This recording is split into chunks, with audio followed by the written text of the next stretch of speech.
Astro talk में आपका स्वागत है। काफ़ी लोगों का ये सवाल है कि जुड़वा बच्चों के भाग्य अलग अलग क्यों होते हैं। ये बहुत अच्छा प्रश्न है। सभी भाइयों को, बहनों को, सनातनियों को अपने इस अभूतपूर्व ज्ञान के बारे में जानना अति आवश्यक है। तो मैं आपसे बताता हूँ, जन्म कुंडली एक होगी, हर ग्रह उसी घर में बैठेंगे, लगन वही होगा, परंतु नवमांश बदल जाएगा।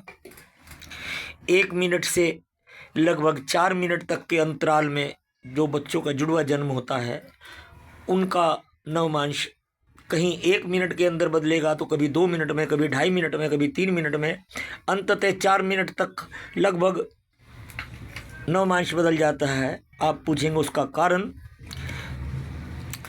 तो उसका कारण ये है कि जब नक्षत्र जो ग्रह के नीचे चलते हैं, 27 नक्षत्र, और हर नक्षत्र के 4 पग होते हैं, और हर पग में उसको लगभग 3-3.25 डिग्री का समय उसको निश्चित किया जाता है। इसके बीच में जब डिग्री के आखिरी कॉर्नर पर वो समय आता है जन्म का, तो उसमें और टाइम का डिफरेंस रहता है। और यदि नक्षत्र के शुरू का जो समय होता है बच्चे की पैदाइश का, उसमें और ज़्यादा समय लगता है। इसलिए कहीं 1 मिनट का अंतर आता है और कहीं 4 मिनट का अंतर आता है। और उस नवमांश के आधार पर ही भाग्य का निर्माण होता है, कर्म का निर्माण होता है। ये हमेशा याद रखिए। बिना नवमांश जन्म कुंडली के देखे कोई भी कथन नहीं करना चाहिए। यहाँ तक कि उस समय लगन की परिस्थिति बिल्कुल आखिरी स्टेज पर हो, लगभग 29-30 डिग्री का जब लगन पहुंच रहा हो, उस समय पर बच्चे का जन्म होता है, तो उस समय भी विपरीत स्थिति में नवमांश का परिवर्तन हो जाता है।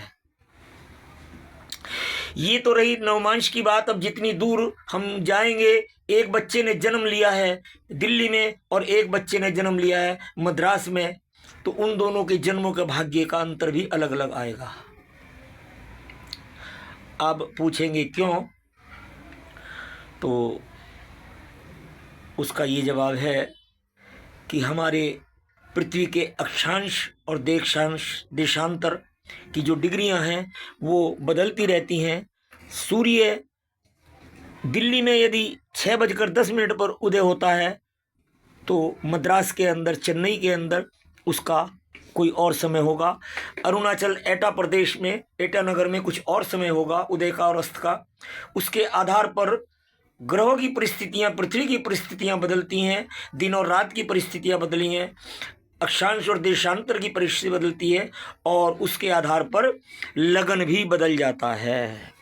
और जब लगन दूसरा आएगा तो निश्चित रूप में नवमांश भी अपना स्थान बदलेगा। जो दिल्ली में 6:52 पर हुआ है, और वही जन्म चेन्नई में या अरुणाचल प्रदेश में 6:52 पर हुआ है, दोनों के लगन भी अलग अलग होंगे और दोनों के नवमांश भी अलग अलग होंगे। आप मेरी बात का अर्थ समझ गए होंगे।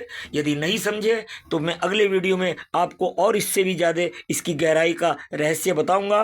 वीडियो पसंद आए तो उसे शेयर करना, लाइक करना, सब्सक्राइब करना, और कोई संदेह, किसी प्रकार का प्रश्न हो तो आप उसको पूछ सकते हैं। आज के लिए इतना ही। जय श्री राम।